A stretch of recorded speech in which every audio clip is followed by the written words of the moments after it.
আজ সকাল সকাল মাটন নিয়ে হাজির আমার হাজবেন্ড। বলল বিরিয়ানি করো।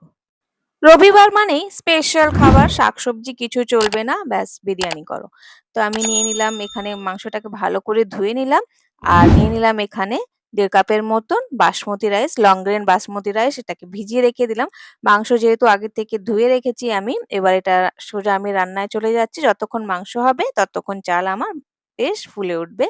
সেজন্য চালটাকে আমি আগে ভিজিয়ে নিলাম, সাইডে রেখে দিলাম। আর মাংস যেহেতু ভালো করে ধোয়া আছে, জল ঝরানো আছে, আমি এবার নিয়ে নিলাম একটা কুকার।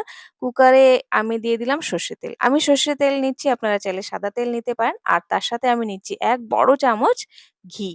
দুটো মিক্স করে আমি তৈরি করছি। আপনারা যেকোনো তেল বা ঘি নিতে পারেন। এখানে খাড়া গরম মসলা কিছু নিয়ে নিচ্ছি, লবঙ্গ, দালচিনি আর এলাচ। আমি তেলের মধ্যে দিয়ে দিলাম। আর যখন এটা বেশ গন্ধ আসতে শুরু করলো, আমি দিয়ে দিলাম ২ টো পেঁয়াজ। এখানে পেঁয়াজটাকে আমি এইভাবে স্লাইসে কেটে নিয়েছিলাম। আর এটাকে এইভাবে হাত দিয়ে ছাড়িয়ে আমি দিচ্ছি, যাতে আমাদের যে ব্রেস্তাটা আছে ভালো তৈরি হয়। একটা তেজপাতা দিয়ে দিলাম। আর আমি হাই ফ্লেমে এই পেঁয়াজটাকে একটু ফ্রাই করব, ব্রাউন হওয়া পর্যন্ত। দেখুন, হাই ফ্লেমে করবেন। আর এরকম যখন গোল্ডেন কালার চলে আসবে, আমি আর্ধেকটা পেঁয়াজ এভাবে বের করে নিচ্ছি। কালারটা যেন খুব বেশি ডার্ক না হয়, নাহলে পরে না আরো বেশি ডার্ক হয়ে যাবে। আর ব্যাস তেতো তেতোর মতন লাগবে। তো আমি হালকা ব্রাউন যখন চলে এসছে, তখন আমি এটা বের করে নিলাম। আর সেই তেলের মধ্যেই মাংসটা দিয়ে দিলাম। অর্ধেক পেঁয়াজ এটার মধ্যে ছিল। তো মাংসটাকে দিয়ে দিলাম। এবার হাই ফ্লেমে মাংসটাকে একটু কষিয়ে নেব পেঁয়াজের সাথে। দেখুন, দারুণ কালার চলে আসবে যখন একটু মাংসের কালারটা চেঞ্জ হয়ে যাবে, তখন এবার আমি মশলা অ্যাড করব। তো একটুখানি নাড়িয়ে চাড়িয়ে হাই ফ্লেমে করবেন, যাতে মাংস থেকে খুব বেশি জল না ছেড়ে দেয়। তো আমি এই যে ব্রেস্তাটা বের করেছিলাম, দেখুন কালারটা কি সুন্দর আছে। এবার আমি এটাকে না একটু ছাড়িয়ে দেব, যাতে এটা বেশ ক্রিস্পি হয়ে যাবে। আর ঠান্ডা হয়ে গেলে পরে না বেশ ক্রিস্পি হয়ে যায়, আমরা এটা পরে ইউজ করব। এখানে আদা, রসুন আর কাঁচা লঙ্কা ভালো করে পেস্ট বানিয়ে রেখেছিলাম আমি, প্রায় ২ বড় চামচের মতন। এটাকে আমি নিয়ে নিলাম। আমার এখানে মাংস ১/২ কেজি আছে, তো আমি ২ বড় চামচ আদা, রসুন আর লঙ্কা বাটা দিলাম। ঝাল আপনারা টেস্ট অনুযায়ী দেবেন। এখানে দিয়ে দিলাম লাল লঙ্কার গুঁড়ো ১/২ চা চামচ, হলুদ গুঁড়ো দিয়ে দিয়েছি ১/২ চা চামচ, জিরে গুঁড়ো ১/২ চা চামচের থেকে একটু বেশি দিলাম, আর ধনে গুঁড়ো দিয়ে দিয়েছি। আর কালো মরিচের গুঁড়ো দিয়ে দিয়েছি এখানে 1/৪ চা চামচ। ধনে গুঁড়োও প্রায় ১ চামচের মতন দিয়েছি। নুন এখানে স্বাদ অনুযায়ী দেবেন। আমি এখানে ১ টিস্পুনের মতো নুন দিয়েছি। এবার মসলাটা আমি ভালো করে আগে কষিয়ে নিয়েছি। কষানোর পরে কিন্তু আমি জল দিলাম। আর জল দিয়ে এবার এটাকে আমি প্রেসার কুক করে নেব। প্রেসার কুক করে নিলে না তাড়াতাড়ি হয়ে যায়। আপনারা চাইলে এটাকে একদম লো ফ্লেমে কুক করতে পারেন ১৫-২০ মিনিট। আমি এখানে একদম একটা হাই ফ্লেমে একটা হুইসেল আসা পর্যন্ত কুক করলাম। তারপরে একদম লো ফ্লেম করে নিয়ে ১৫-২০ মিনিট রান্না করব। এখানে আমি আলু নিয়ে নিয়েছি কয়েকটা।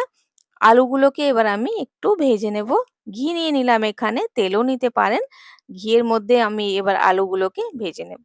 আলুর সাইজটা দেখুন একরকমই রয়েছে, ছোট মিডিয়াম সাইজের আলু আমি নিয়েছি, তাই আমি এগুলোকে কেটে নিইনি। বড় আলু থাকলে আপনারা হাফ করে নেবেন। একটু নুন দিয়ে দিলাম, হলুদ দিয়ে দিলাম আর একটু দিয়ে দেবো লঙ্কা গুঁড়ো, সব মসলা দিয়ে দিলাম। আর দিয়ে এটাকে ভাজবো।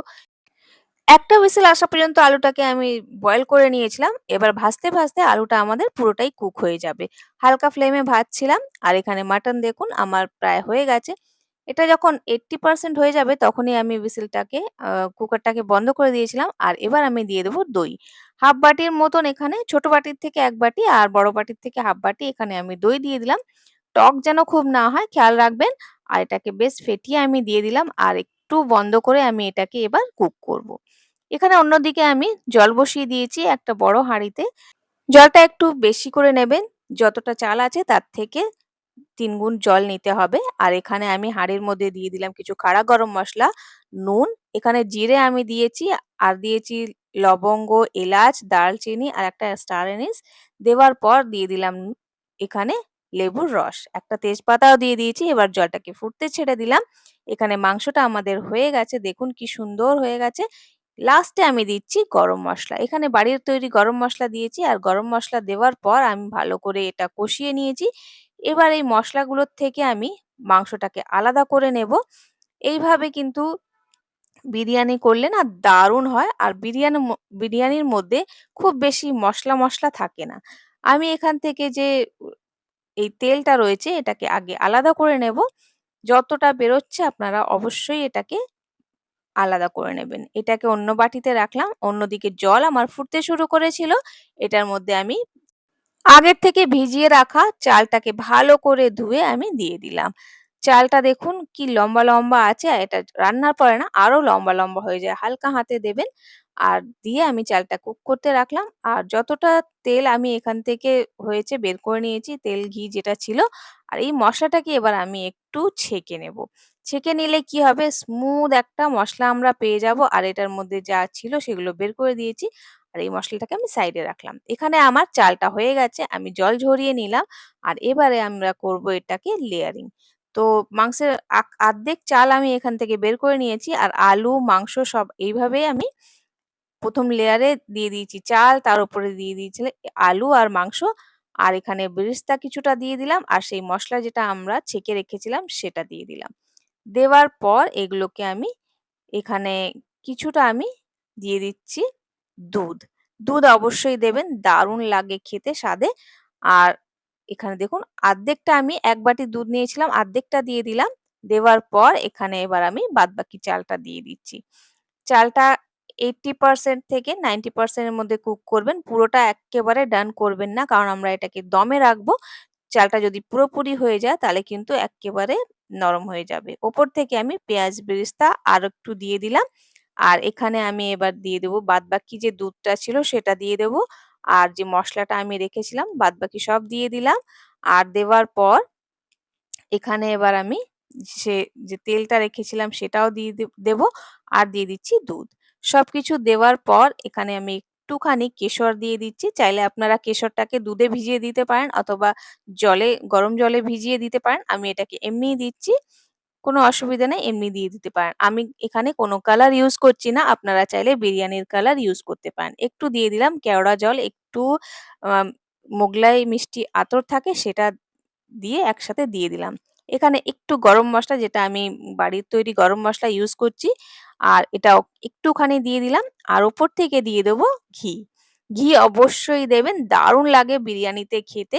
এবার আমি ঢেকে এটাকে বসিয়ে দিচ্ছি।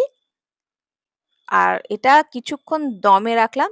১০-১৫ মিনিট ৫ মিনিট রেখেছিলাম হাই ফ্লেমে, ১০ মিনিট রেখেছিলাম লো ফ্লেমে। রাখার পর কিছুক্ষণ ছেড়ে দিয়েছিলাম। এবার বিরিয়ানিটা দেখুন চালটা কি সুন্দর এক্কেবারে ঝরঝরে হয়েছে আর কালারটা দারুণ এসছে না? এক্কেবারে দোকানের মতন বিরিয়ানি আমাদের তৈরি হয়ে গেছে। এইভাবে বিরিয়ানি করে দেখবেন দারুণ লাগে খেতে। আলুগুলো একদম সফট হয়ে গেছে আর কালারটাও দারুণ এসছে। আমি কোনো আর্টিফিশিয়াল কালার ইউজ করিনি। তাও কালার কিন্তু খুব সুন্দর এসছে। আর গন্ধে পুরো ঘরটা ভরে গেছে।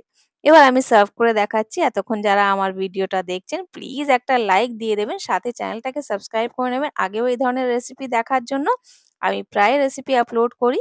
আপনারা একবার আমার রেসিপিটাকে এভাবে ট্রাই করে অবশ্যই দেখবেন। আর আমাকে জানাবেন আপনাদের কেমন লাগলো খেয়ে। আজ তাহলে আসি। আবার দেখা হবে অন্য কোনো নতুন ভিডিওতে। ভালো থাকবেন, সুস্থ থাকবেন। Bye. Have a nice day.